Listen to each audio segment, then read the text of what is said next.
Today in this lecture we are going to solve some gate questions on network theory. In this question the voltage V in the figure equal to this V.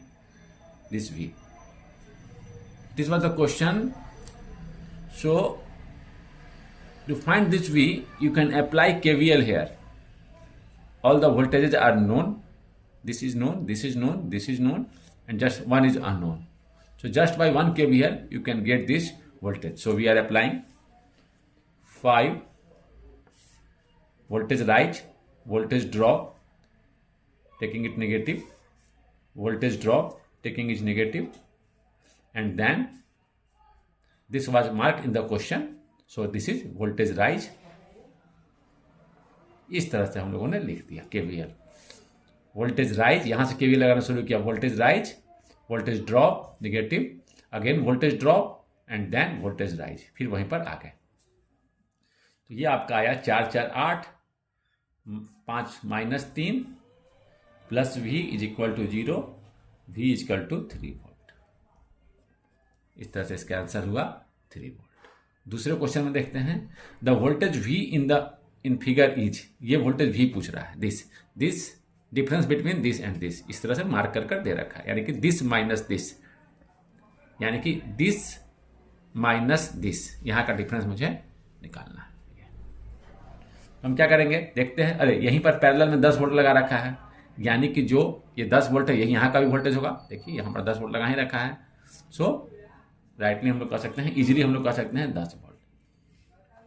अब हम आते हैं इस question में. In the circuit of the figure the equivalent impedance seen across terminal A B. ये terminal A B के equivalent impedance निकालना है. इक्विवेलेंट इंपीडेंस कितना होगा? गेट 1997 में ये क्वेश्चन आया था. तो देखिए ये व्हीटस्टोन ब्रिज है. यहां पर देखिए क्या यह बैलेंस्ड है? हाँ ये बैलेंस है. 2/2 4/4 रेशियो सेम है, रेशियो सेम है.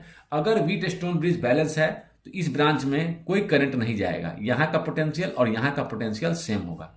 No potential difference. अगर पोटेंशियल का डिफरेंस नहीं है तो करंट का फ्लो नहीं होगा. No potential difference. यहां का पोटेंशियल और यहां का पोटेंशियल सेम होगा.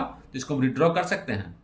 इस तरह से 2 ओम, इस तरह से 4 ओम, इस तरह से 2 ओम, इस तरह से 4. इस ब्रांच में कोई करंट फ्लो नहीं कर रहा है. अब देखिए यहाँ के इस इक्विवेलेंट इंपीडेंस निकालना है इस टर्मिनल के बीच में, इस टर्मिनल के बीच में. तो देखिए ये दोनों अब सीरीज में है और ये दोनों इधर सीरीज में है. 2 + 2 4, 4 पैरेलल 8, 4 × 8 + 4 + 8 12, 4 × 3 12, 8/3, 8/3. देखिए हम लोग व्हीटस्टोन ब्रिज को. अब यहाँ इस क्वेश्चन में आते हैं. This was asked in GATE 1998. The voltage across the terminal A and B in the figure is. यहाँ का वोल्टेज पूछ रहा है ए एंड बी. तो हम लोग देखते हैं. यहाँ देखिए ऑप्शंस दिए हुए हैं. तो हम देखते हैं कि अगर हम यहाँ पर अननोन है मेरा, यह वोल्टेज यहाँ पूछ रहा है. तो अगर मैं यहाँ पर पैरेलल ब्रांच है, पैरेलल ब्रांच में KCL लगाना ज़्यादा सुविधाजनक होता है. तो मैं KCL लगा दूँ. Incoming current is equal to outgoing current. ये भी इनकमिंग है तो this plus this is equal to outgoing current. यहाँ का वोल्टेज मुझे मालूम करना है. यहाँ का वोल्टेज ठीक है. यहाँ का वोल्टेज 1 वोल्ट, ये 3 एम्पियर. तो मैंने यहाँ KCL अप्लाई कर दिया. तो देखिए 1 volt current, incoming current, voltage का डिफरेंस अपॉन रेजिस्टेंस, यह भी करंट इनकमिंग है, plus 3 is equal to outgoing current. इसे हमने आउट गोइंग करंट लिया है VA/2. LCM लेंगे यहाँ पर 2, 1 - VA + 6 is equal to VA/2. 2 को हम काट दे रहे हैं. ये आपका आ गया 6 + 1 7, 7 - VA is equal to VA और 2VA इज इक्वल टू 7, यानी कि VA is equal to 3.5 volt. 3.5 C is the right answer.